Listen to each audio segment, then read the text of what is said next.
학생 여러분 안녕하십니까? 송희복 교수입니다. 2021년 2학기 영상문화 강의 제11강을 지금부터 시작하겠는데요. 오늘은 비대면 수업의 마지막 수업입니다. 마지막 수업이기 때문에 특별한 강의를 준비했습니다. 특강을 준비했습니다. 다음 시간인 제12강부터 13강, 14강까지는 대면 수업 3차례로 이어집니다. 오늘 강의의 제목을 이렇게 정해봤습니다. 역병시대의 부조리한 인간 조건. 알베르 카미의 소설 페스트를 놓고 오늘 공부하려고 합니다. 알베르 카미의 페스트는 일종의 재난소설이죠. 지금 전 지구적으로 코로나19라고 하는 역병을 앓고 있는데 오늘 강의는 이런 점에서 시적절한 공부라고 할 수 있겠습니다. 조금 심각한 듯 해서 농담 삼아 한마디 하겠는데 1980년대일 겁니다. 내가 아주 젊었을 때였으니까 한 20대 후반 나이로 기억이 되는데 한 교수의 경험담을 들은 적이 있는데 제 학생 시대 때입니다. 대학 입학 면접관으로 참여한 교수의 경험담에 의하면 한 학생에게, 고등학교 3학년 학생에게, 그 당시는 카미라고 하지 않았거든요. 까미라고 했어요. 실제 원어민, 프랑스 원어민도 까미가 맞습니다만 왜 적을 때 우리 카미라 하느냐 하면 1980년대 후반에 우리 국어가 완전히 맞춤법, 표준어, 외래어 표기법이 대대적으로 바뀐 적이 있습니다. 그때 외래어 표기법, 규범적인 표기법이 어떻게 완성이 되었는데 이렇게 된 소리는 내지 않은 걸로 되어 있습니다. 그래서 종래에 까미를 했던 것을 카미라고 합니다.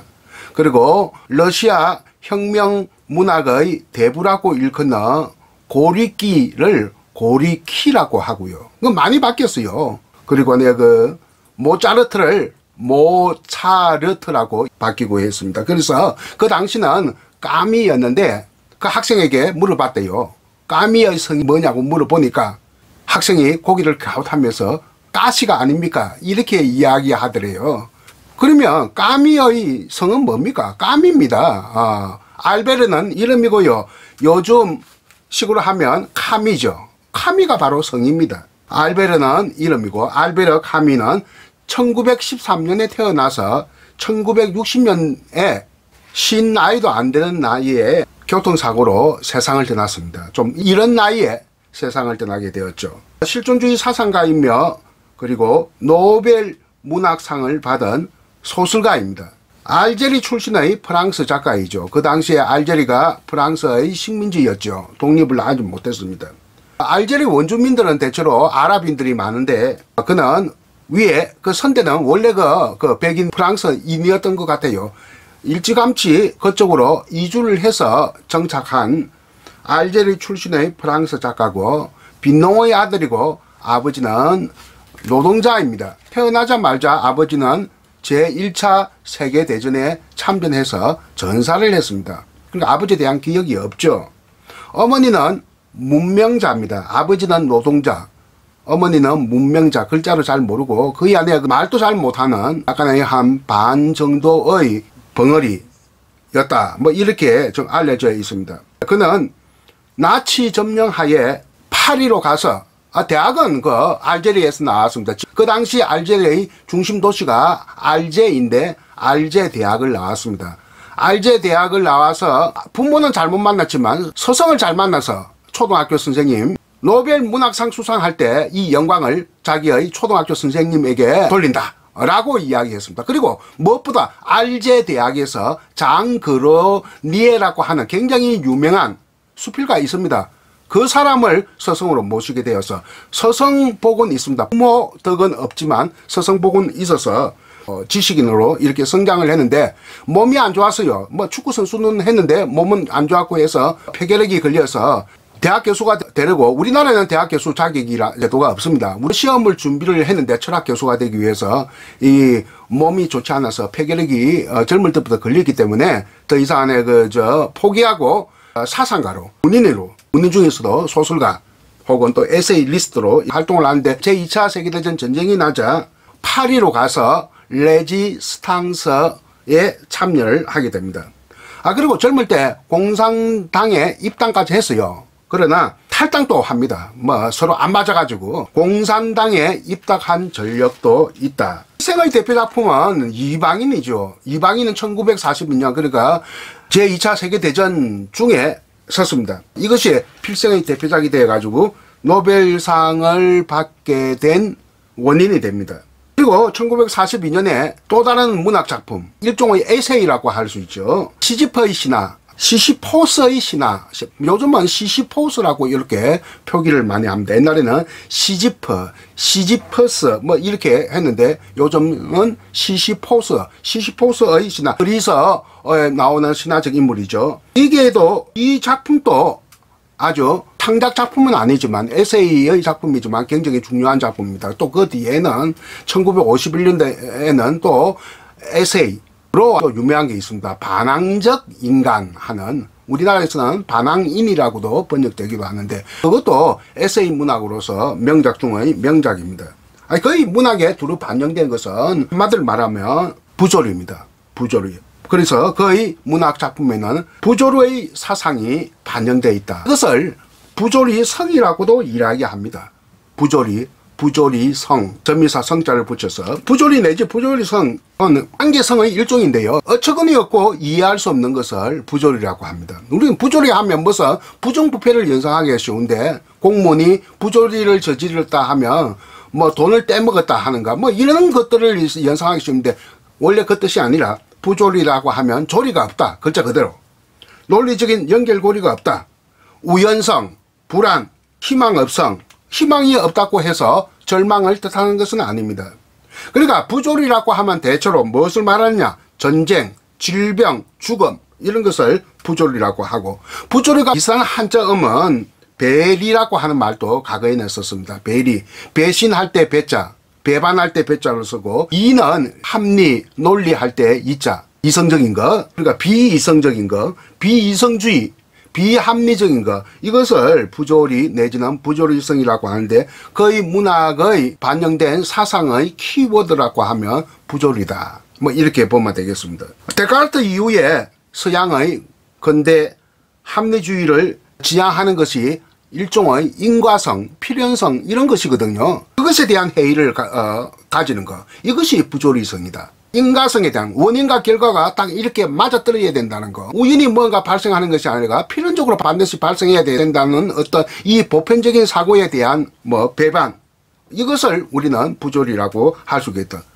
그래서 실존주의에서는 이 사람이 그 철학 사상은 실존주의가 되거든요. 실존주의라는 것은 모든 것이 우발적으로 일어나는 겁니다. 우연성, 우발성입니다. 이방인에서 아랍인을 총살하는 것도 이 우발성이죠. 우리 인간이 태어난 것도 이 우연성입니다. 내가 알제리의 노무자 아들로 태어나고 문명인 남명자 어머니 아들로 태어나는 것도 이거는 우연에 지나지 않는다. 필연적인 무슨 결과가 아니라는 겁니다. 그 실존주의라는 것이 이렇게 필연성을 가지는 것이 아니라 우연성을 가진다는 데서 비롯하는 사상이 바로 실존주의 사상이다. 그러니까 반근대주의 사상이고 비합리주의 사상이다. 이렇게 볼 수 있겠죠. 그 이방인은 굉장히 유명하죠. 소설.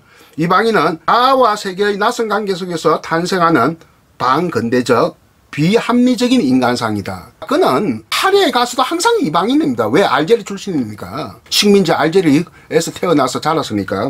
그 자기 자신이 이방인이죠. 파리에서는. 파리의 그 주류 지식인이 포함될 수가 없는 거예요. 아무리 자기가 레지스탕스 활동을 했대도, 우리식으로 한다면 독립운동 활동했대도 대접을 못 받는 거예요. 프랑스 태어나지도 않고 프랑스 식민지인 알제리에서 태어났으니까. 대학도 거기서 나왔고, 대학이라도 좀 번듯하게 파리에서 다녔으면 또 모르겠는데 그 자신이 이방인입니다. 이렇게 실존주의 사상은, 또 실존주의 사상을 담은 문학은 블랙 유머가 많이 있습니다. 유머와 블랙 유머는 어떻게 다르냐? 유머라고 하는 것은 인간 심리에 깔려있는 명랑한 웃음, 좀 따뜻한 웃음을, 인간적 웃음을 유머라고 해요. 그러나 블랙 유머라고 하면 우울한 웃음, 불길한 웃음, 냉소적이고 엄울한 웃음, 공포를 동반한, 수반한 그런 웃음, 어두운 웃음, 이런 것을 우리는 블랙 유머라고 하고 사회 비판적 성격이 강하죠. 그래서 극 중에서도 무슨 극이 있느냐? 부조리 극이 있습니다. 부조리 극은 블랙 유머를 강인한 수사법으로 이렇게 끌어오는 것을 말하는 겁니다. 부조리한 인간 조건, 불안한 인간 존재, 불길한 시대 상황과 관련되어 있는 것이 바로 실존주의 사상이요 실존주의 문학이다. 이렇게 보면 되겠습니다. 오늘 공부할 내용은 알베르 까미의 패스트입니다. 이것은 1947년 6월 11일 날에 간행되었습니다. 이때 까미는 34살의 젊은 작가였고 이미 소설 이방인과 에세이 시시포스의 신화를 발표해서 명성이 자자할 정도는 아니었지만 이름이 독자청에 어지간히 알려져 있었던 젊은 작가였습니다. 이것이 소설 패스트를 간행하고 나니까 반응이 아주 즉각적이었어요. 초판 22,000부를 찍었는데 한 달 만에 다 팔렸어요. 그 당시에 22,000부하고 지금 22,000부하고 또 다릅니다. 그해 가을에 이미 10만 부가 팔려서 상업적으로 대성공을 거두었다. 지금도 프랑스 어판이 추정하건대 한 600만 부 팔렸다고 합니다. 600만 부 지금까지 1947년 소판이 되어서 지금 시간이 꽤 지났죠. 한 600만 부 팔렸는데 프랑스어 말고 그러니까 외국어로 영어나 무슨 뭐 도구나 한국어, 일본어, 중국어로 외국어판 패스트는 얼마 팔린지 집계가 안 됩니다. 워낙 또 외국어가 종류가 많고 그리고 교통사고로 빨리 죽었기 때문에 지금 현재 그게 없습니다. 저작권이 없어요. 저작권이 없으니까 지금 집계가 안 되는 거예요. 아무튼 이 패스트는 1947년 그해 비평가상을 받았습니다. 한마디로 이야기하면 어때요? 그 당시 1947년 당시로 본다면 알베르 카미의 패스트는 상업적으로나 비평적으로 성공을 거둔 작품이었다. 이렇게 이야기할 수 있겠고요. 1992년에 영화 만들었습니다. 그 당시 카미의 후손들이 영화 만드는 것을 노했어요. 그러니까 영화 제작하는 사람들 찾아가고 뭐 달래고 설득하고 해서 겨우 만들어 놨더니 실패작이 되고 말았습니다. 지금 같으면 마음대로 만들 수 있어요. 왜? 저작권이 소멸됐으니까. 그 당시에는 저작권이 그대로 유지가 되었으니까 후손들이 저작권을 가지고 있었는데 하여튼 소설로는 대성공작, 영화로는 대실패작이 되고 말았습니다. 한번 내가 찾아볼까 하고 합니다만 만약에 찾아지면 어쩌면 대면 수업 때 조금 맛배기라도 보여줄지 모르겠습니다. 영화로 된 것. 이 소설의 배경 하나는 시간적 배경, 하나는 공간적 배경. 1940년대 어느 한 해 딱 특정한 연도는 나오지 않습니다. 1942년이다, 43년이다 이렇게 나오진 않고 하여튼 1940년대 어느 한 해가 바로 시간적 배경. 공간적 배경은 알제리아의 오랑이라고 하는 시입니다. 오랑시. 오랑은 바닷가 언덕 위에 세워진 20만 도시니까 작은 도시, 소도시죠. 해안도시입니다. 첫 번째 20살 때 대학생 1, 2학년 때 결혼했다가 1년 만에 이혼합니다. 뭐가 뜻이 안 맞았어요. 한참 이후에 두 번째 부인하고 결혼을 했는데 두 번째 부인의 친정이 바로 오랑시입니다. 카미는 이 도시에서 1년 8개월 머물렀다. 그러니까 처가살이는 아니어도 처향살이는 했다. 어디서 얼핏 본 것 같은데요. 여기에서 고등학교 하여튼 교사 생활을 했다 하는 말도 있습니다. 뭐 그거는 뭐 정확하게 제가 말을 하지 못하고 어디서 서쳐가면서 내가 본 것 같습니다. 아무튼 전혀 무관한 곳은 아니다. 무연한 곳은 아니다. 그런데 오랑에서 패스트가 정말 발생했느냐? 이건 아니에요. 이건 허구입니다. 그런 적이 없습니다. 자기가 1년 8개월 동안 그 처양에 머물고 있을 때 그 인근 지역에 무슨 그 유행병이 한번 돌아온 적이 있었어요. 그것이 무슨 발진 티푸스인지 장티푸스인지 하는 뭐 그런 유행병이 살짝 서쪽한 적이 있었는데 그걸 아마 착상의 근거가 된 것 같습니다. 소설에서는 이 패스트가 오랑시를 뒤덮었습니다. 그 실제는 그런 일이 없었습니다. 패스트라는 계질로 인해 총성 없는 전쟁터가 되고 만 오랑에서 오랑에는 실제 아까 말했듯이 패스트가 확산된 적이 없었고요. 원래 이 소설의 제목을 애초의 제목은 수인들이었어요. 수인이 뭔지 알죠? 감옥에 갇힌 사람을 수인이라고 합니다. 수인들. 폐쇄된 도시는 거대한 감옥이고 시민들은 감옥에 갇힌 수인들이란 의미에서 이 제목을 정했는데, 얘는 출간할 때 마지막 결정은 수인들로 하지 않고 무엇으로 했다고요? 패스터로 결정을 했습니다. 각중 인물들은 오랑에서 패스터와 싸우기 위해서 결성된 보건대원들입니다. 보건대라고 우리말로 이렇게 번역이 되어 있는데, 시민들의 자발적인 비상조직, 요즘식으로 말하면 시민비상대책위원회 뭐 이런 것인데요. 여기서 주인공 베르나르 리유가 나오는데요. 내가 오늘 공부할 역본은 내가 이 패스터 역본 몇 가지 갖고 있습니다. 갖고 있는데 이 글자가 가장 큰 걸 제가 이걸 하기 위해서 처음부터 끝까지 읽었습니다. 오늘 강의를 위해서. 장편소설. 글자가 제일 커서 김용훈 역본 옮김, 요것을 선택을 했습니다. 다른 거는 글자가 좀 작아서 보기가, 내가 이게 노안이 되니까 이제 글자 작은 것을 그래도 옛날에 아주 젊었을 때 읽었는데, 그래서 다시 읽는데 몇 가지 역본 중에서 이걸 선택했습니다. 김용훈이라는 분이 어떤 분인가 했더니, 이 책이 나온 연도가 1996년입니다. 25년 전이죠. 당시에 성균관대 명예교수, 정년퇴임했으니까 나이가, 연세가 지금 뭐 돌아가신지도 모르겠습니다. 연세가 굉장히 많은 분이고 아주 앞세대 제1세대 불문학자가 아닌가. 성균관대학교 불문과 교수로 있었고 또 성균관대학교 총장 역임까지 한 분입니다. 김용훈이라는 분은 나는 누군지 잘 모릅니다만, 이 책이 나올 때는 명예교수였다. 고등학생들을 볼 수 있도록 만든 책입니다. 현대 논술문학 해서요. 그래서 현대 논술문학 시리즈 중에 하나입니다. 이 책을 가지고 제가, 그러니까 원래 김용훈 역본이 있었는데 이 책을 하기 위해서 번역한 것은 아닌 것 같고요. 옛날 그 번역본이 있었는데 그걸 다시 한번 요게 재활용한 것 같습니다. 그러니까 요게의 주인공 이름을 리웨라고 나오거든요. 근데 요즘 역본들은 전부 다 리유라고 나옵니다. 프랑스 원어는 리웨가 맞다고 합니다. 그런데 왜 이렇게 리유로 바뀌느냐? 규범 표기법 때문에 그렇습니다. 까뮤가 원어는 맞지만 카미라고 하듯이 규범 표기법에 맞춰서 오늘 여기에 리웨라고 되어 있어도 리유라고 하고 낭독할 때도 그렇게 읽도록 하겠습니다. 베르나드 리유는 의사고 이 소설에서 객관적 정인으로 나오고 또 서술자입니다. 내레이터, 하자. 시에나 소설에 항상 화자가 있지 않습니까? 작가 까미의 분신과 같은 존재다. 그리고 이게 등장하는 인물들은 까미의 그 정기적 경험들이 다들 반영이 되어 있어요. 조금씩 다 반영되어 있기 때문에 부정적 인물하고 요 신부 빼고는 다 까미의 분신들이다, 이렇게 생각하면 되겠습니다. 여기에서 가장 중요한 인물 세 사람이 등장하는데요. 리유가 주인공, 제1의 주인공.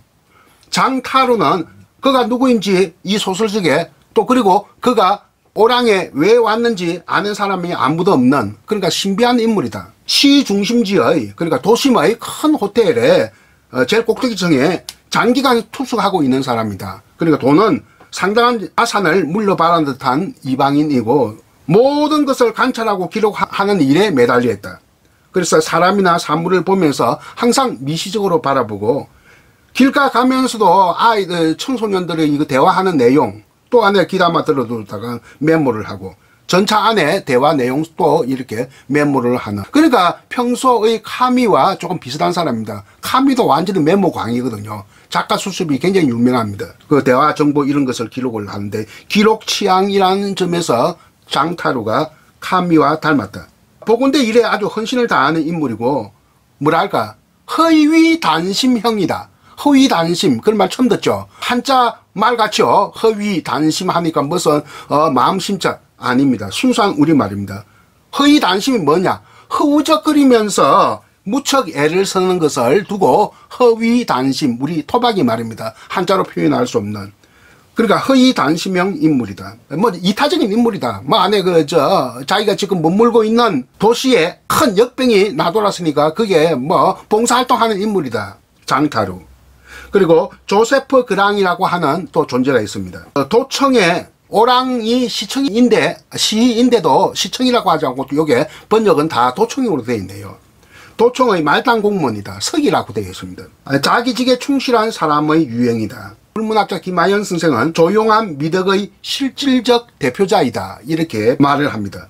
조세프 그랑 공무원인데, 그랑 하는 것은 불어로 뭡니까? 크다, 위대하다, 그때 쓰는데 실제로는 초라한 모습이고 보잘것없는 신분입니다. 그래서 보잘것없는 초라한 모습에 보잘것없는 신분에 어울리지 않지만 하여튼 이름은 거랑이다 이렇게 되어 있는데, 가미도 시청에서 비정규직으로 근무한 적이 있거든요. 오랑은 아닌 것 같아요. 다른 지역에서 젊었을 때 역시 가미의 자전적 경험이 반영됐다 이렇게 볼 수 있겠죠. 이 세 사람은 헌신적이지요 이타적인 인물이다. 봉사의 인물이고, 이 세 사람이 소설의 서사구조 중심부에 서 있다 이렇게 보면 되겠고요. 그리고 레이몽 랑베르는 신문기자인데 패스트가 돌기 전부터 이미 파리에서 파견된 기자다. 아랍인들의 생활 조건을 취재하러 와 있었는데 패스트가 창궐 하고 도시가 폐쇄되자 오도가지 못하는 신세가 되었다. 장타루처럼 역시 이방인이죠. 파리에서 왔으니까.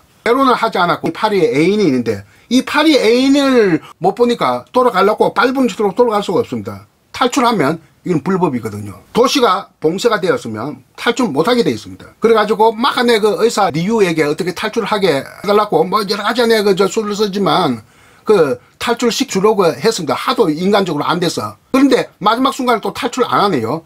그 세 사람의 가만을 받아가지고 나도 봉사하겠다. 그러니까 확신이 없는 모호한 인물, 아리까리한 인물이다. 아리까리가 일본말 아니에요. 우리말입니다. 아리아리란 말에서. 그러니까 한자말로 하면 모호한 인물이다. 이 모호한 인물, 이것을 우리말로 아리까리한, 아리아리한 인물이다. 레이몽 랑베르, 파리에서 파견된 신문기자. 그리고 판너르 신부가 나오는데 패스트가 타락한 인류에 대한 신의 징벌이라고 대놓고 주장하는 인물입니다. 그런 인물이 나오고 뭐 오통 판사도 나오고요. 이 소설에서 가장 부정적인 인물이 있어요. 코타르라고 하는 인물. 이 소설의 가장 부정적인 인물로서 패스트의 와중에서도 시민들의 불행을 악용해서 사익을 챙기기로 이용하는 사람. 최악의 상황에서도 사리사욕만을 추구하는 유형. 그래가지고 패스트가 이렇게 창고를 하는 폐쇄된 오랑시에서 오히려 돈을 버린 거예요. 돈을 버리는데 주변 사람들이 이 와중에서 돈을 버리냐 하니까 내가 무슨 패스트균을 뿌리고 다니는 것도 아니고 패스트군이 저절로 각자 사람들마다 찾아드는데 내가 뿌리고 다니는 것도 아닌데 이 덕분에 다만 나의 삶에 유리해졌고 이 나의 이득이 무슨 내 탓이 아니다 이렇게 주장하면서 패스트가 이제 서서히 이제 물러가려고 하니까 그는 도리어 불안해집니다. 돈벌이기가 조그만해 시원찮은 질까 싶었어요. 이런 상징을 가지고 있어요. 패스트가 오랑을 덮쳤다 하는 것은 나치가 2차 세계대전 때 나치가 파리를 점령했다 하는 겁니다. 그런 상징을 가지고 있습니다. 또 어떤 것을 가지고 있느냐, 거기에서 주인공 의사 리우와 또 그리고 신비의 인물 모호한 인물 장타르와 그리고 도청의 서기 조세프 그랑, 이 세 사람은 레지스탕스의 그 패스트와 싸우는, 그러니까 나치와 싸우는 투사, 레지스탕스 투사라고 한다면 이 코타르는 나치 점령하의 부역자, 우리말로 하면 친일파, 뭐 이렇게 이야기를 할 수 있겠습니다. 어쨌든 코타르가 가장 문제적인 인물이죠. 랑베르는 기회주의자입니다. 기회주의자인데 결국은 뭡니까? 보건대에 가담을 하게 되죠. 아무튼 여기에 등장하는 인물들 많이 자신의 정기적 삶의 경험이 이렇게 반영이 되어 있다. 소설에서도는 이렇게 나옵니다. 어느 한 도시를 이해하기 위해서는 그곳의 시민들이 어떻게 일하고 어떻게 사랑하며 어떻게 죽어가는가를 살펴보면 된다. 이런 말이 나오는데 이 소설 거의 맨 앞부분에 나옵니다. 소설 전문을 지배하는 뭐랄까요? 예언적 코멘트라고 할까? 아니면 소설 전문에 대한 편집자적 코멘트처럼 이렇게 들리는 말이다. 그러면 소설을 하나하나 이제 또 분석을 해볼까요?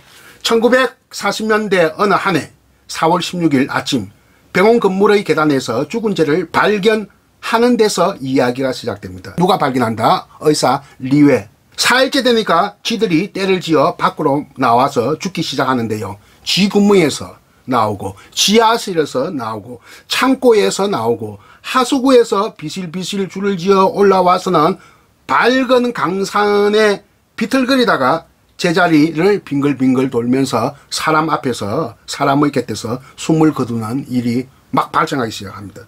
이 작은 도시가 건장했던 사나이가 갑자기 검붉은 피를 마구 토해내는 모습과 같게 됩니다. 이렇게 소설에서는 좀 비유적인 표현을 쓰고 있는데요. 그리고 나서 또 처음으로 쥐가 죽은 것을 발견하고 9일째 되는 날, 단 하루에 6,231마리의 쥐들을 수거해서 소각했다는 보도가 들립니다. 시민들은 근본적인 대책을 요구하고 당국의 무능함을 힐난하고 해안별장 소유자들은 신하는 움직임을 엿보이게 됩니다. 병원의 수위도 막 열이 40도 이상 올라가고 그럽니다. 입술은 흑빛, 눈꺼풀은 밀랍빛, 호흡은 당장이라도 끊어질 것 같은 어떤 가범의 상태가 도달하게 되는 것이죠.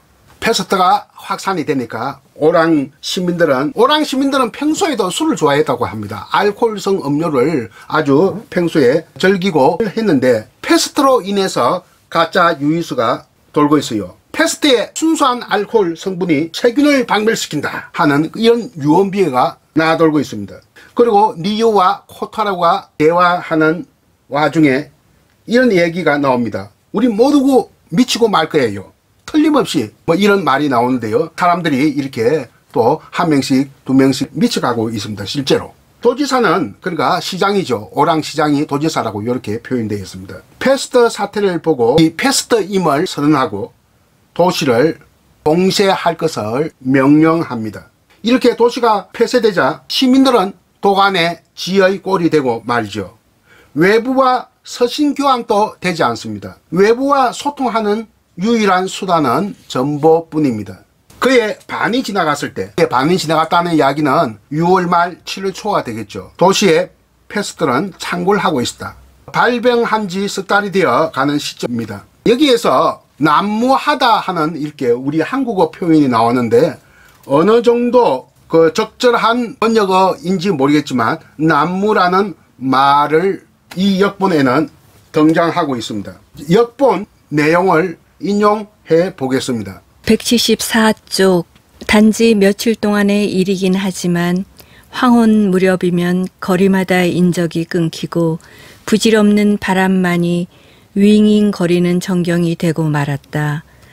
저 멀리 물결이 높은 바다에서는 해초와 연분 냄새가 바람을 타고 올라왔다.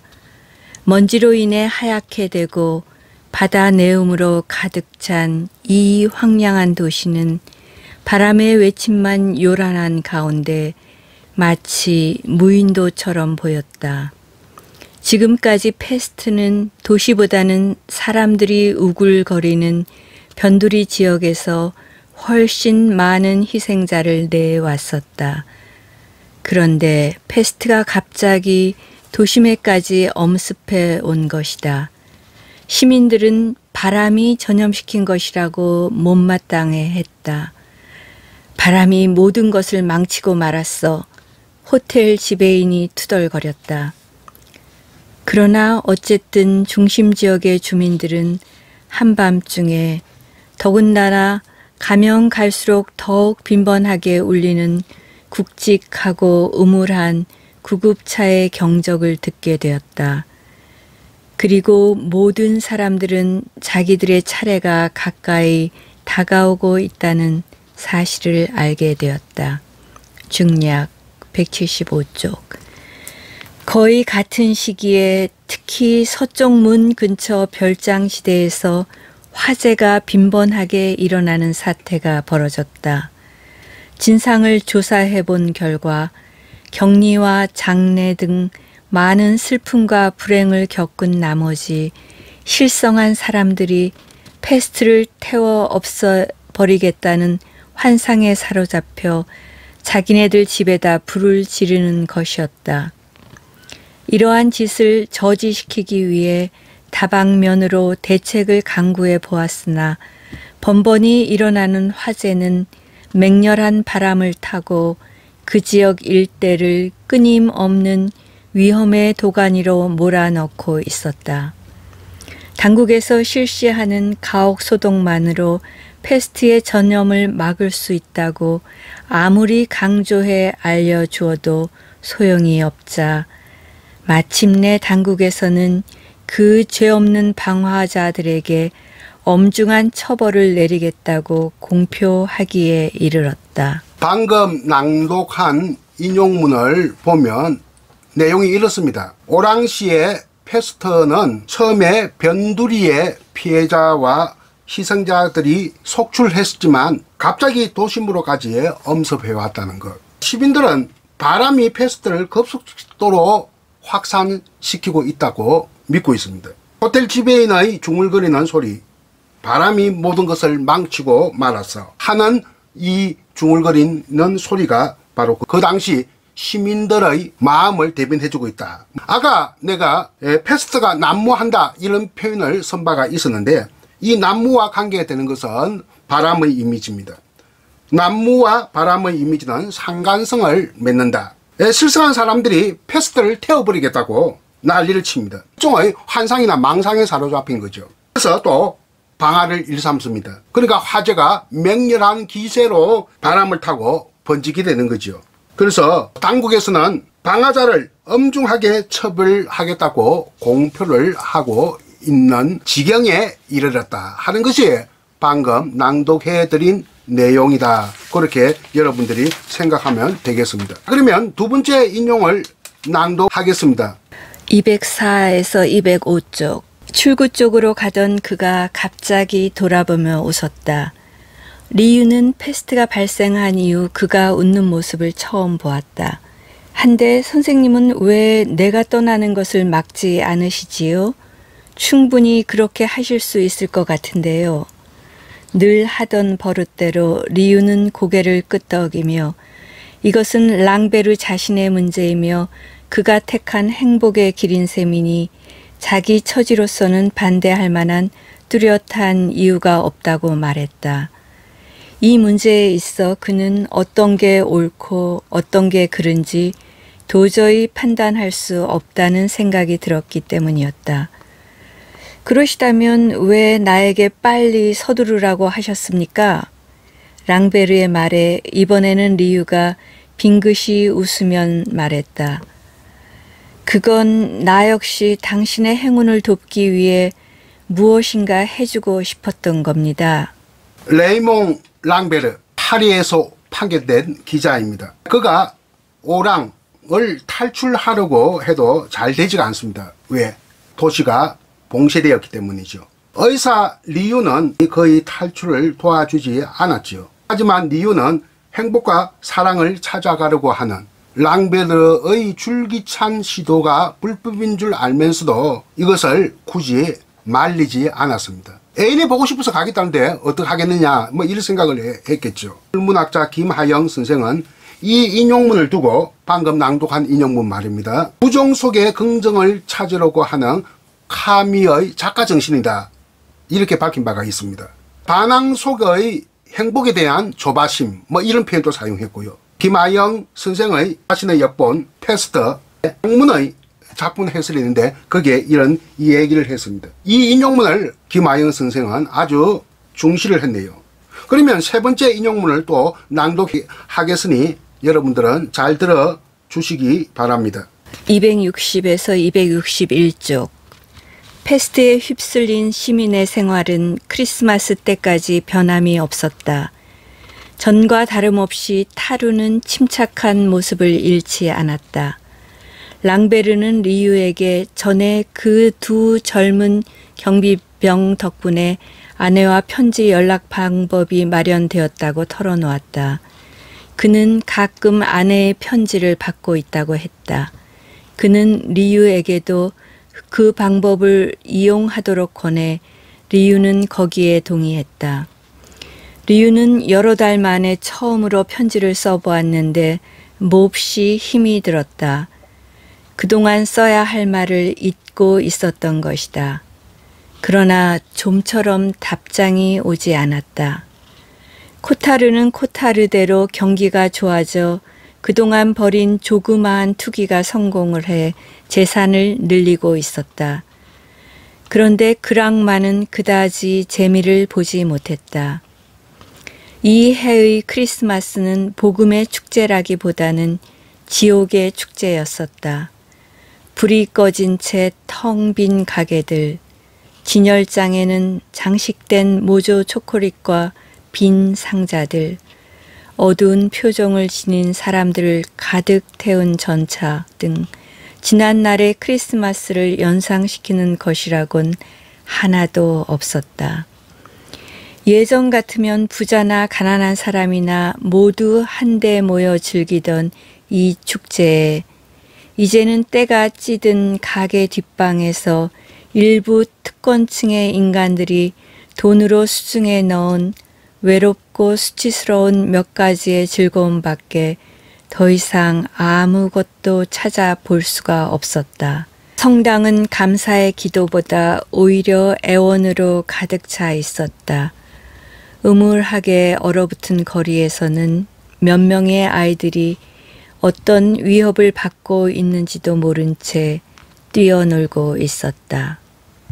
세 번째 인용문 낭독을 잘 들어보셨습니까? 4월에 발병한 오랑의 페스트는 12월 말인 크리스마스까지 이어지고 있네요.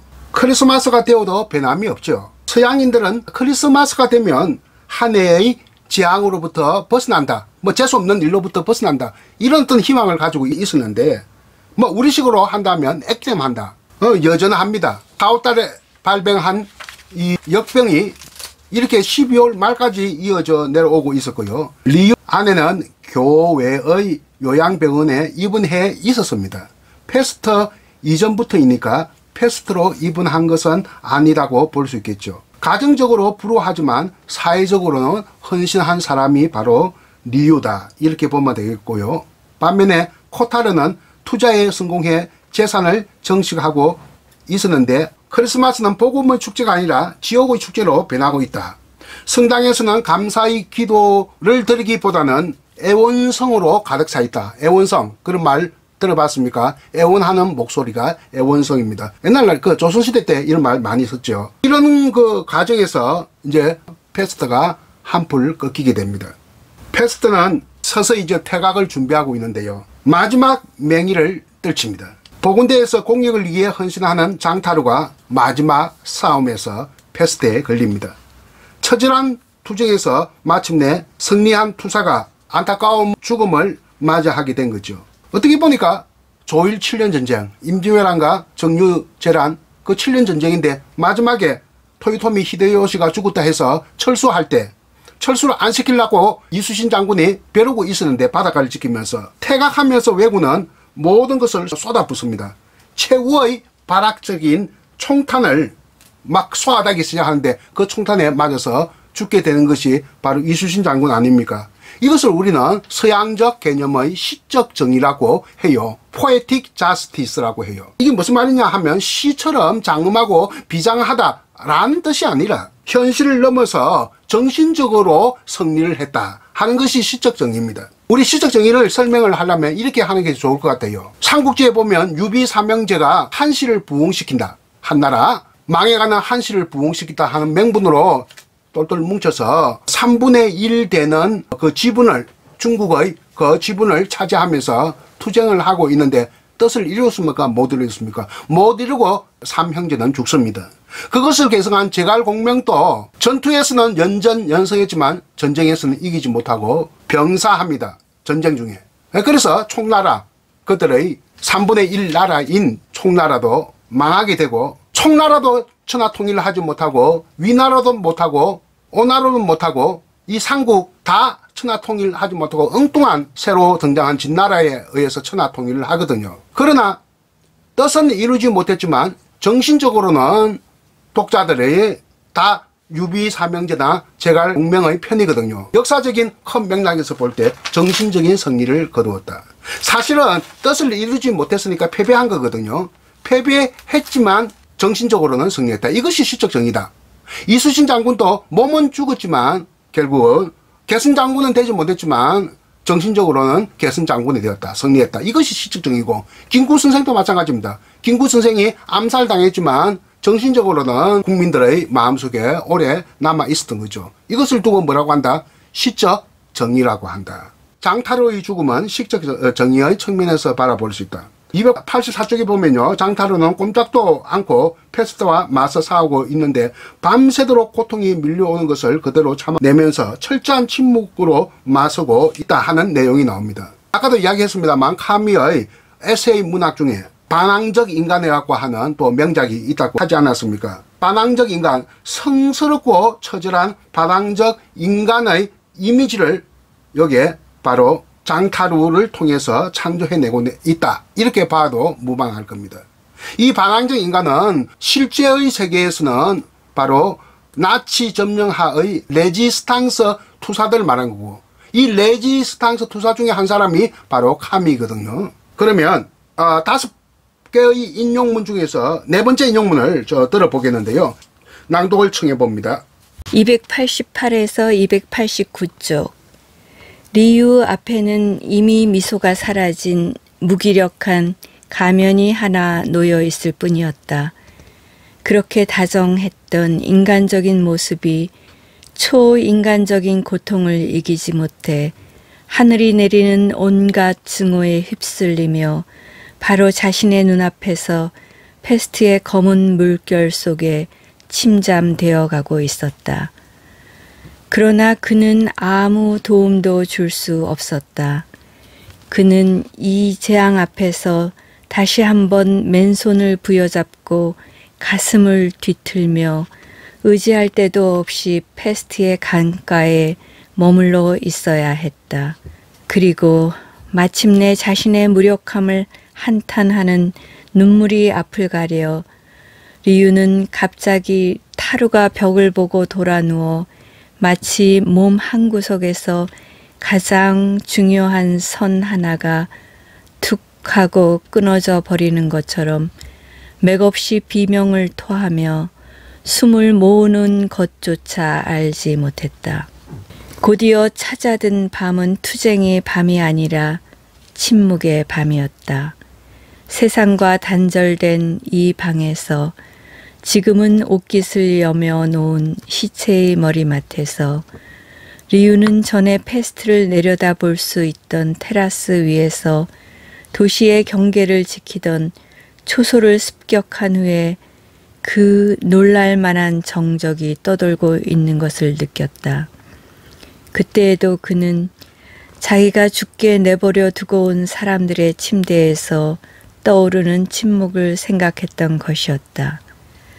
그것은 언제 어디서나 동일한 휴식, 동일한 엄숙의 순간, 투쟁 끝에 오는 동일한 진정이었으며 패배의 침묵이었다. 잘 들어보셨습니까? 매우 심오한 내면적인 필치를 느끼게 할 수 있죠.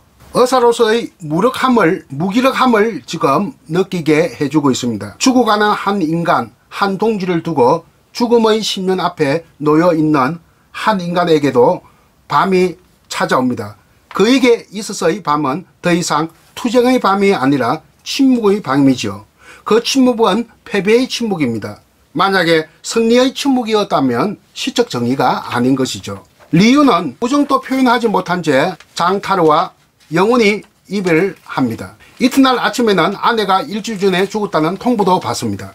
2월이 되자 어느 맑게 갠 날에 매스컴에서는 고립된 오랑의 경계선이 해제되었다고 보도를 하게 되죠. 이제 새로운 삶이 기다리고 있습니다. 소설의 마지막 단락은 다음과 같이 장식되고 있는데요. 패스트는 물러갔지만 언제든지 인간의 곁으로 다가올 수 있다고 경고합니다. 우리 시대에 코로나19가 물러난다고 해도 언제든지 이것과 유사한 변종의 바이러스, 별종의 바이러스가 다시 우리에게 다가올 수 있음을 이 소설을 통해서도 우리는 성찰할 수가 있습니다. 그러면 마지막 낭독인데요. 이 마지막 인용문은 이 소설의 마지막 단락이 되겠습니다. 들어보십시다. 308쪽.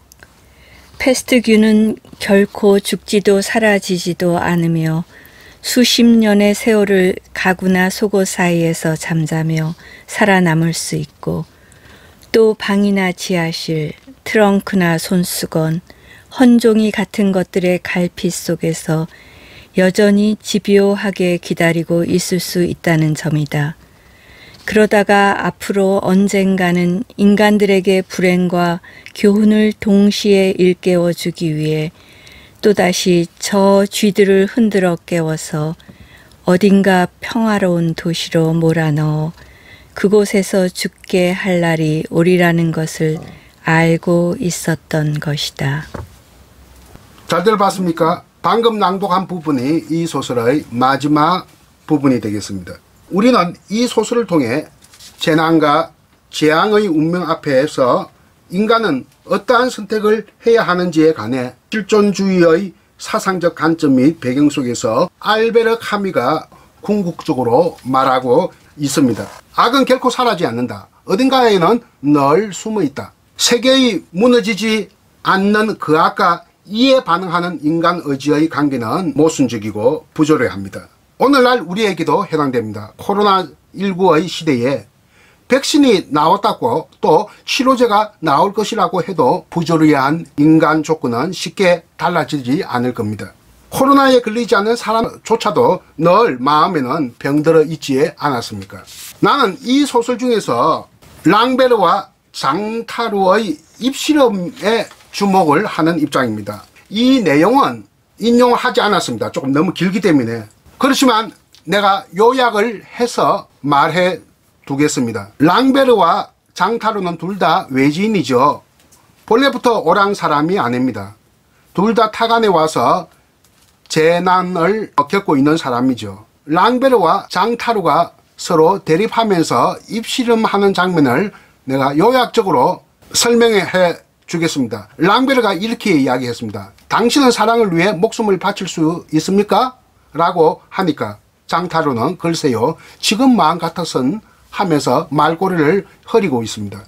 그래서 랑베르는 당신들은 하나의 관념을 위해 죽을 수 있는 겁니다.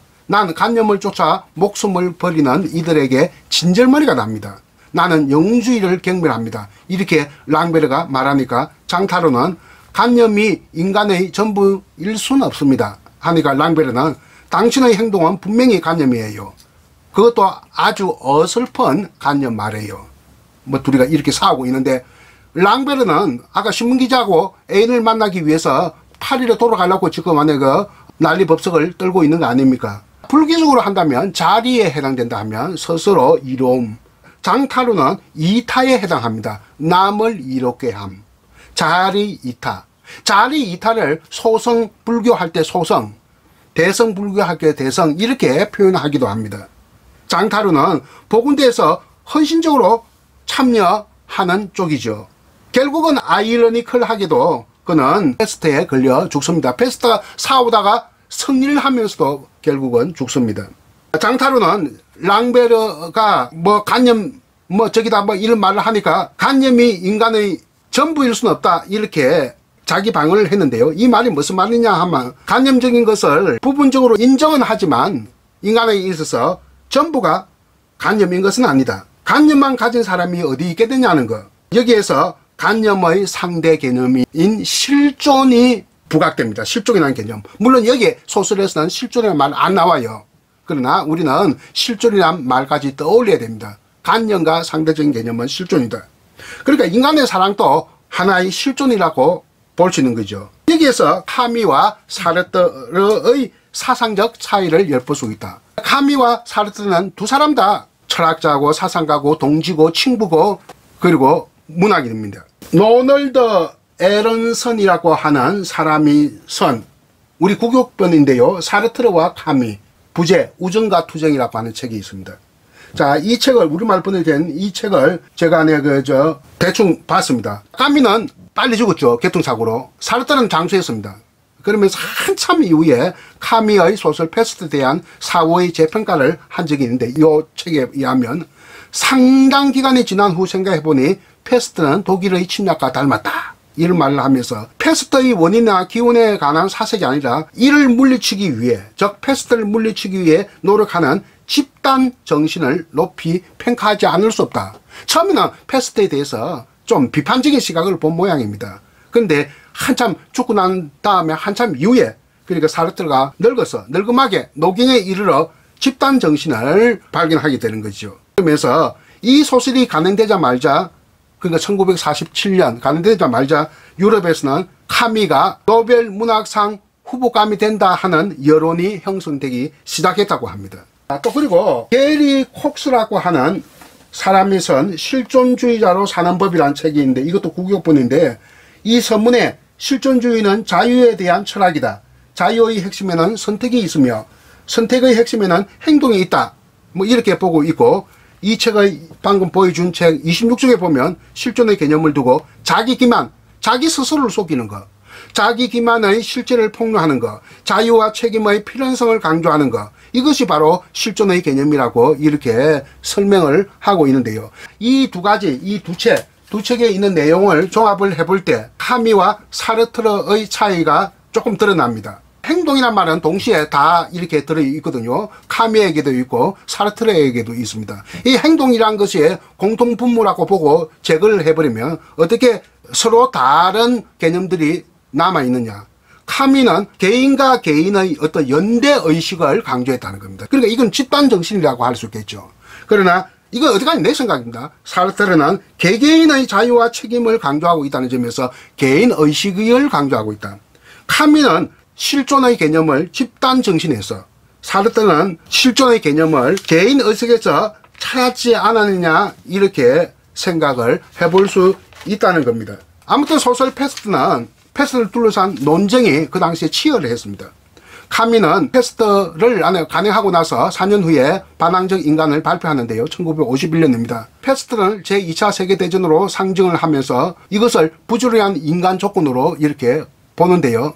미래에는 오늘의 희생과 탄압을 정당화하는 것은 마르크스 이데올로기다 해서 이 마르크스 이데올로기, 그리고 공산주의의 허구성을 신랄하게 비판을 합니다. 자기도 젊을 때 공산당에 입당을 했으면서도 불구하고 이때 이 이데올로기 마르크스 공산당 좌파 지식인 이렇게 꼭 집어서 패스트라고 비유는 하지 않았지만 전후 맥락을 살펴보면 상당히 미래의 패스트는 뭐다? 마르크스주의, 공산당, 좌파 지식인들 이렇게 하는데 사르트르는 초지일관 좌파 지식인들이었어요. 그래서 이런 말을 하는 그 와중에 좌파 지식인들 가만히 있지 않겠죠. 좌파 진영에 있는 사람들이 소설 패스트를 비판하는 목소리가 들려 나옵니다. 그 중에 한 사람 프랑시스 장송, 이 소설 적십자사의 모럴이다 이런 식으로 하네요. 평가절하해버립니다. 3인칭으로 서술된 객관적인 연대기 형식의 고백록이다. 고질적인 부르주아 시각을 유지하고 있다 하니까 까미가 발칵 또 한 거죠. 프랑시스 장송에게는 너는 사르트르의 하수인이 아니냐, 똘마니가 아니냐 이렇게 하고, 친구인 사르트르에게는 너는 부르주아 마르크시스트가 아니냐, 요즘 우리말로 하면 강남 좌파입니다. 그러니까 사르트르가 또 카미에게 뭐라고 이야기했냐, 자네야말로 옛날에는 가난했을 수도 있지만 지금은 부르주아다 하면서 두 사람은 결별을 했어요. 그러고 나서 만나지도 않았어요. 완전히 어절해서 합니다. 여기서 우리가 알아둘 것은 사르트르와 카미의 출신 성분이 전혀 다르다는 겁니다. 아까도 이야기했지만 카미는 노동자 아버지, 문명자 어머니의 아들, 그 지방대 출신. 그런데 이 사르트르는 수바이츠 집안의 사람입니다. 그러고 학력은 어떠냐? 최고의 학교를 나왔어요. 파리 고등 사범학교를 나왔습니다. 자, 사르트르는 아버지가 해군 장교였고 상륙청 가문의 출신입니다. 사르트르는 상대적으로 집안이 좋았고 그는 최고의 엘리트 학교인 파리 고등 사범학교 출신이었습니다. 아까 프랑시스 장송이라 하는 이가 이 소설이 연대기 형식의 고백력에 지나지 않는다고 비판을 했는데, 카미 자신도 패스트를 소설이라고 하지 않고 연대기라고 해서요. 연도를 또 특정하지 않았죠. 왜? 허구니까 그랬다는 겁니다. 허구적인 보고서 양식, 르포르타주 양식의 소설이다 이렇게 보면 되겠고요. 그 에세이 반항적인 인간에서 패스트 속의 인물 중에서 보건대에서 헌신적으로 활동한 세 사람은 끝까지 고독하기를 원하는 사람들이었다 이렇게 볼 수 있겠고요. 패스트는 고독하면서 고독하기를 원치 않는 사람들을 공범자로 삼는다. 다시 말해서 우리나라 소설가 이강수는 고독한 사람입니다. 고아 출신이고요. 고독하지만 고독한 것을 원치 않기 때문에 바로 친일을 했던 거죠. 그런 논리라고 보면 되겠고요. 아무튼 패스트는 제2차 세계대전, 이 중에서 가장 치열하고 가장 비인간적이고 수천 명이 전사한 세계 역사에서 가장 눈 뜨고 볼 수 없는 전쟁이 바로 독소 전쟁입니다. 독일과 소련 간의 전쟁. 이것은 극우와 극자의 대결이거든요. 극우 나치는 히틀러 나치는 극우고 스탈린 공산주의는 극자거든요. 이 극우는 극악하고 아주 극악하다. 극심한 인종차별주의를 표방했기 때문에 유대인, 집시, 슬라브족 이것을 안에 차별을 했거든요. 그러니까 극우는 극악하고 극자는 거악이다. 거악, 거대한 악이다. 소련이 땅이 크지 않습니까? 또 공산주의는 안에 냉전 시대에는 세계의 반을 차지할 만큼 공산주의 국가들이 연대를 하게 되거든요. 이것은 거악입니다. 큰 악입니다. 극악과 거악의 이 안에 부닥침, 이것이 바로 패스트라고 보는 겁니다. 이 경쟁적인 악의 대결은 인간성의 말살을 가져다 준다. 어쨌든 패스트는 인간을 억압하고 인간성을 말살하는 악의 하신이라는 점에서 전후에는 맹위를 떨치는 공산주의가 또 다른 패스트일지 모른다, 이렇게 예언을 한 것이 바로 카미라고 할 수 있겠죠. 그러니까 카미의 논법대로라면 인간은 누구나 치명적인 전염병에 걸려서 죽을 수 있다. 또 인간은 누구나 전쟁에서 죽을 수 있다. 또 인간은 누구나 빨갛게 물들 수가 있다, 이렇게 본 겁니다. 한때 공산당원이었던 카미가 좌파 지식인들을 왜 신랄하게 비판했냐? 그들은 목적을 위해 수단을 정당화하기 때문이라는 논리 때문이죠. 우리 한국 사회에서는 19세기 말 한국 사회에서는 극우파도 내로남불을 했습니다. 그것이 위정척사거든요. 나는 정의롭고 너는 사악하다. 이거 위정척사고 극보수주의입니다. 그 반대편이 바로 안에 위정척사 반대편이 개합하고 이것을 통합한 것이 동도석이라고 하죠. 조선의 정신과 서양의 기술 문명을 통합하자, 고종은 이것을 주장했습니다만 워낙 힘이 없는 황제가 되어서 결국 안에 성공하지 못했습니다. 지금부터 10년 전에 이런 일이 있었어요. 중앙일보에 명화로 읽는 고전이라고 하는 연재물이 있었는데, 중앙일보 2011년 8월 11일자 신문입니다. 이 신문 10년간 내가 잘 보관했습니다. 오늘 선보려고 보관했는지도 모르겠네요. 여기에 칼럼을 쓴 문소영 기자가 카미의 패스트에 관해서 내용을 이렇게 길게 썼는데, 큰 안에 헤드라인이 어떻게 되어 있습니까? 여러분 한번 보시죠. 21세기 정오 패스트 카미는 얘기는 했을까? 이렇게 적혀 있지 않습니까? 패스트에서 역병은, 그러니까 패스트는 제2차 세계대전의 폭력성과 파시즘을 상징한다고 했지만 훨씬 폭넓게 해석될 수 있다는 게 문소영 기자의 논리입니다. 해석의 다양성을 전제해야 된다라고 본 것이죠. 이 신문이 나오기 한 달 전에, 한 달도 안 됐네요. 2011년 7월 22일 노르웨이 대학살 사건이 일어납니다. 브레이비크라고 하는 기독교 근본주의자가 청소년 행사에 참여를 해서 많은 수백 명 되는 청소년 중에서 막 총질을 해야 되어서 이 한 명이 77명을 죽였어요. 청소년들. 그것도 한참 다른 날. 왜 죽이느냐? 바로 노르웨이는 안에 뭡니까?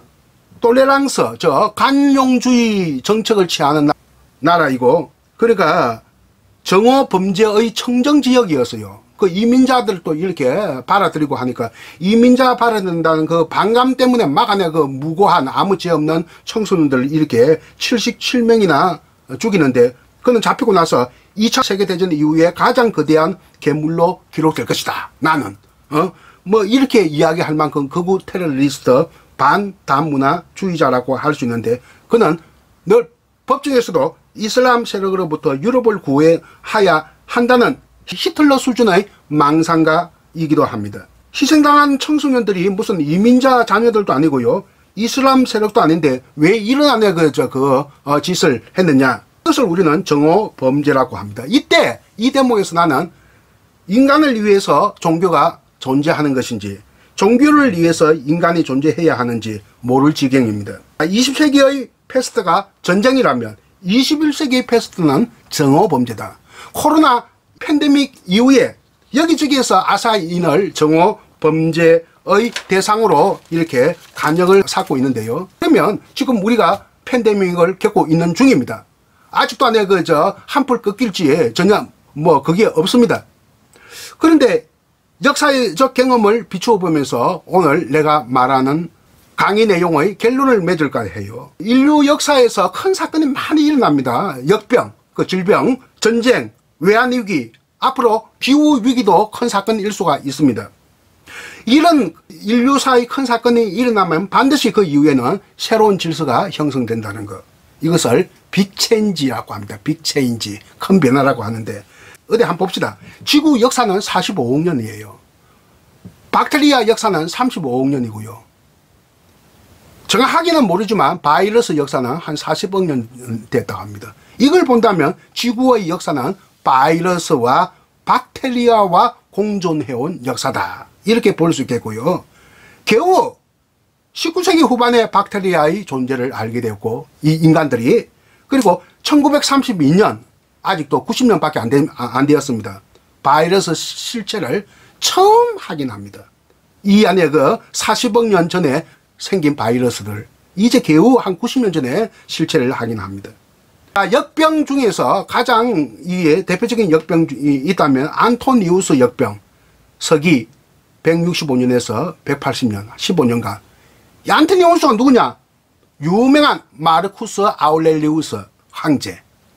명상록으로 유명한, 참 세계 문학사에 불멸의 금자탑을 세운 이 황제가, 로마 황제가 전쟁터에서 역병으로 병사했는데 아마 천년두로 병사했을 겁니다. 이 안토니우스 역병은 천년두이면서 홍록, 이게 짬뽕이 된 겁니다. 그러면서 이때부터 팍스 로마나의 시대가 저물어 갑니다. 팍스 로마나, 로마의 평화, 로마의 국력이 세계를 지배한다는 그 개념이 팍스 로마나인데요.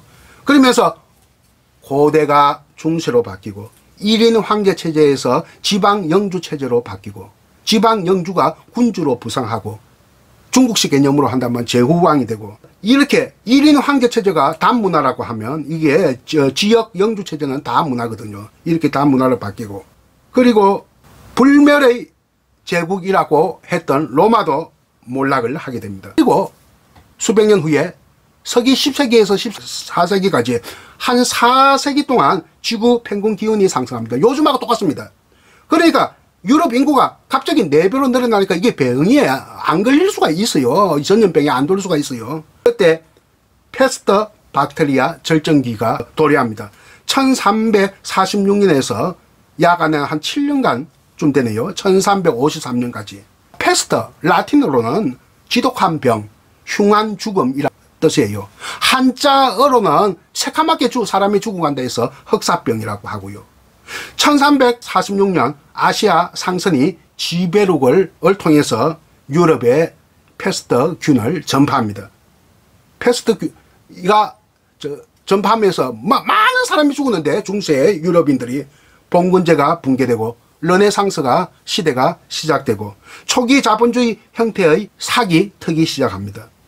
라틴어 식자층이 감소하고 영어, 독어, 이태리어, 프랑스어를 쓰는 다양한 민족어 사용자, 지식인들이 증가하게 되죠. 다양한 민족을 쓰다는 것은 다문화 체제로 간다는 이야기고, 르네상스도 일종의 다문화 현상이라고 보면 되겠고, 자본주의도 마찬가지입니다. 그리고 1529년에 천년두 바이러스에 의한 아즈텍 몰락, 지금 멕시코 아즈텍이 몰락하는데 아즈텍 종족의 면역이 없기 때문에 굉장히 취약했어요. 천년두 바이러스에 치사율이 70에서 90%까지 이르렀다고 합니다. 이때부터 중남미를 이렇게 하나하나 이렇게 정복해 가면서 유럽, 중남미, 동남아로 있는 대농장을 형성합니다. 원주민들은 막 다 죽어갔으니까. 이것을 플랜테이션이라고 하는데 막 사탕수수로 설탕을 만들어내고 하는 겁니다. 사람이 없으니까, 농사 지을 사람이 없으니까 흑인들을 막 잡아오는 거예요. 이게 흑인 노예 제도, 아주 인류사에서 보기 드문 비인권 제도가 흑인 노예 제도입니다. 이것도 일단 이 백인, 흑인, 아시아인이 뒤섞이고 막 이렇게 되고 있으니까 이 다문화입니다. 이렇게 큰 일이 생기고 난 다음에 반드시 다문화 현상이 일어난다. 특히 질병과 관계에 있어서, 역병과 관계에 있어서 명청 교체기, 중국 명나라 청나라 교체할 때가 1641년에서 1644년 한 3년간인데 1641년에 무슨 일이 일어났느냐? 아시아의 흑사병이 출현합니다. 3년 후에 1643년 기온이 극강화하면서 흉년이 들었어요. 아사자가 최대 40%다. 반 가까이 사람들이 죽었다. 그러니까 농민 반란, 물론 이자성 반란이 일어나고, 이자성 반란을 갖다 이렇게 대체로 안에 정리가 돼 가려 하니까 만주족이 쳐들어온 거죠. 청나라가 쳐들어와서 그 명나라 인구의 10%도 안 되는 청나라에게 망하게 되는데, 명나라가 망한 원인이 여러 가지 있는데 가장 중요한 것은 부정부패. 장개석이 망해서 대만 간 거하고도 비슷합니다. 그러나 가장 또 중요한 것 중에 하나는 흑사병 출현 때 치병을 못했다. 병을 다스리는데 실패했다는 것. 그러면서 어떤 체제가 생기느냐. 명나라에서 청나라로 갔으니까 호한 체제가 형성됩니다. 호한, 오랑캐 호자, 한족 할 때 한자. 그러니까 오랑캐와 만주족과 뭡니까? 오리지널 중국족, 한족의 이 결합 형태가 생기게 되는데, 이 결합도 옛날에는 금나라와 남송은 이렇게 대치 상황인데, 분단 상황이지만 이때는 지배 피지배 구조의 다문화가 형성되는 거죠. 이렇게 흑사병 출현은 명나라를 무너뜨리고 호환 체제라고 하는 다문화를 형성시켰다. 우리가 지금 겪고 있는 코로나 시대, 코로나가 종식된 그 다음 시대를 우리는 포스트 코로나 시대라고 하죠. 언제부터 시작될지 모르겠습니다. 앞으로 어떤 변화가 오겠느냐, 어떠한 빅체인지가 발생하겠느냐. 어쨌든 기후변화와 기후위기의 시대로 접어들 것은 확실시 되고, 전환될 것이 확실시 되고, 이제는 앞으로 초융합, 초연결 사회로 갈 것이 아니겠느냐. 이런 빅체인지로 전환될 것 같습니다.